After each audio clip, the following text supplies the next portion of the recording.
What really happens in prison after lights out? Subscribe for more real crime stories. Like, share, and join the discussion below.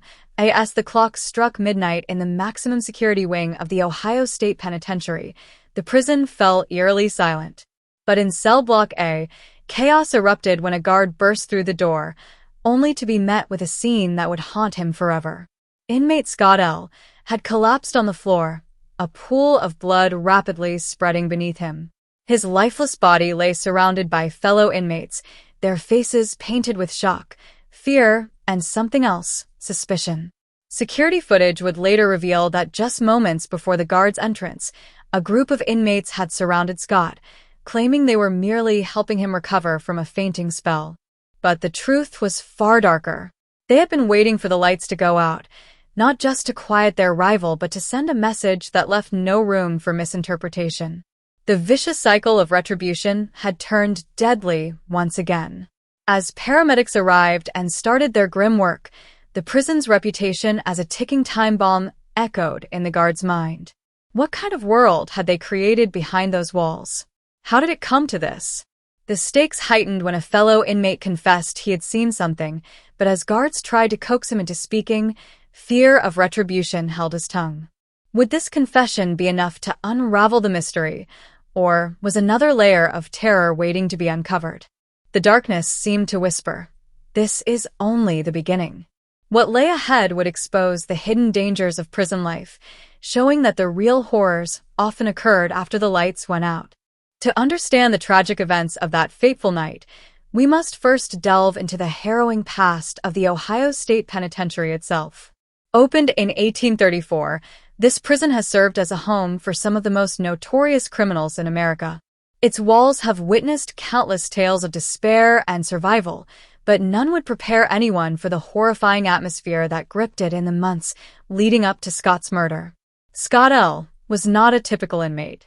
Before incarceration, he was a father, a husband, and a person who, like many others, had made regrettable choices. Serving a 15-year sentence for possession with intent to distribute, he often claimed that he was trying to provide for his family, trying to escape the cycle of poverty that had confined him. His arrival at the penitentiary might have marked a dead end, but he had dreams of redemption, of reuniting with his children and finding a way to break free from the cycle. However, the prison environment quickly took its toll. Scott found himself embroiled in a turbulent world marked by gang affiliations and violent conflicts. He initially felt safe within the confines of his cell, but as time passed, he couldn't escape the feeling of being hunted. Rumors circulated about a rising conflict between rival gangs, and Scott's name often came up in whispered conversations. Even worse, he had turned down an offer to join a gang, a decision that sealed his fate. In the weeks leading up to his death, Scott became increasingly anxious, often confiding in friends that he feared for his life. The prison system's policy of isolation often left inmates vulnerable, especially those like Scott who had rejected violent alliances.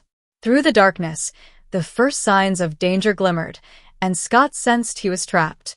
With tension simmering and fear growing, the prison became a pressure cooker, and the night of Scott's death was simply the first of many shocks that would reverberate through those cold, concrete walls. As the investigation into Scott L.'s murder began, prison officials scrambled to piece together the chaotic events of that night. The first lead came from an unexpected source, a correctional officer who had been monitoring the security cameras in the hours surrounding Scott's death. The footage captured him being dragged into a dimly lit corner of the yard moments before the fatal altercation.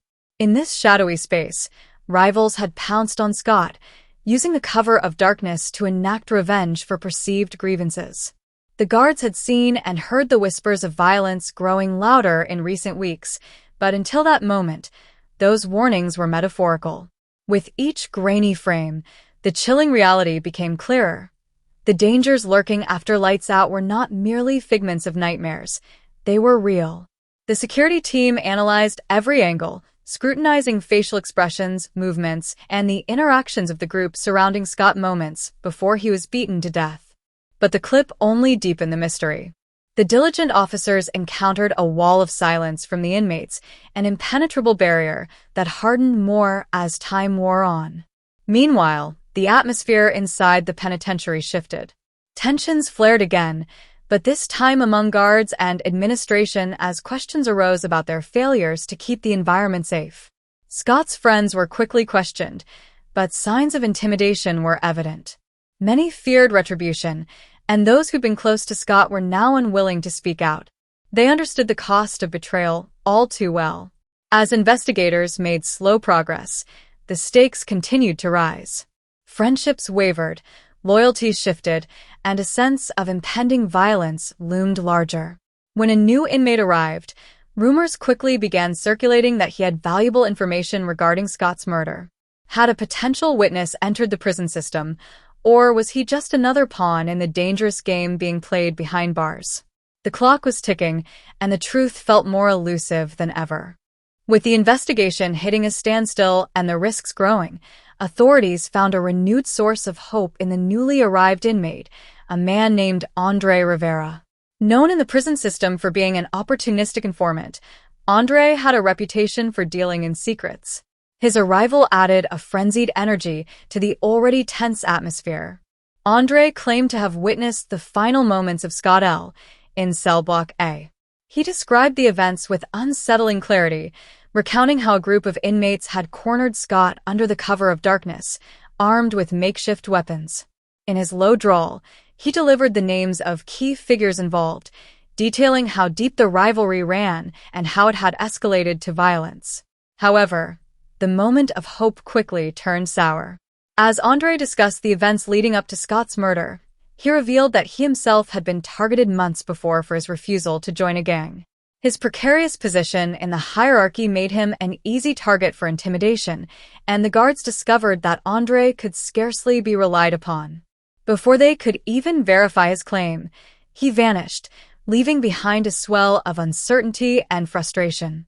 As the investigation took a dark turn, the prison buzzed with rumors about Andre's sudden absence.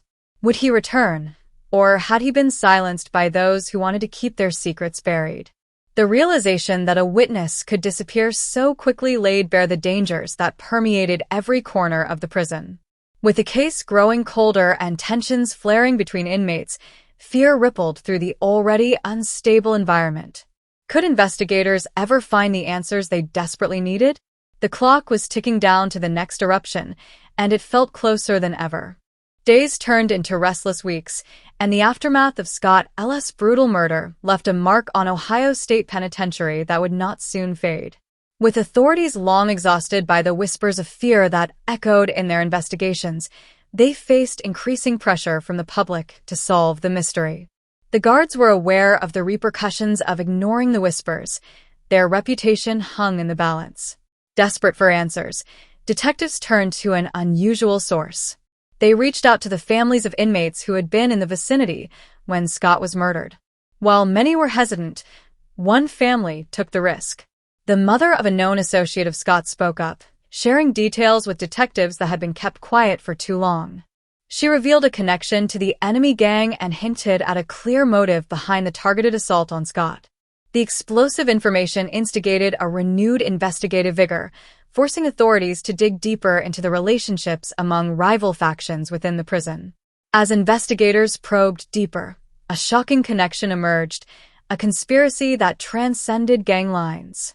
Undercover operations began revealing a plot to initiate violence amongst rival gangs, escalating from petty disputes to a full-blown war for power.